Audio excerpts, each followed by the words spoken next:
ամբողջ պատմությունը եկեղեցու թեմայով զուտ համապատասխանելու մասին է։ Նախ եւ առաջ համապատասխանությունը եկեղեցու իր իսկ կանոններին։ Ինչ ենք մենք ցանկանում։ Մենք ցանկանում ենք տապանցիկություն, հաշվետվողականություն, համապատասխանություն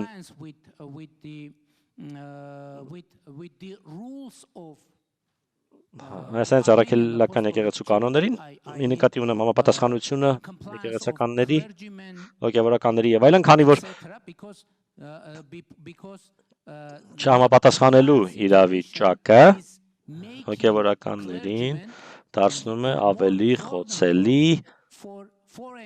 արտաքին ազդեցության նկատմամբ եւ նրանց կներեք, որ այսպես եմ ձևակերպում, գործիք դարձնելու արտաքին ազդեցության համար։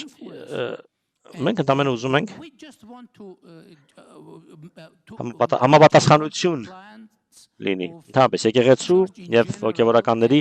եկեղեցականների եւ եկեղեցու ղեկավարների համապատասխանությունը լինի, հաշվետվողականությունը լինի, ոչ ոք չգիտի թե ներ եկեղեցին ինչպես է ֆինանսավորվում, ոչ ոք դա չգիտի, քանի ինչ գումար է մուտք գործում, ինչպես է այն ծախսվում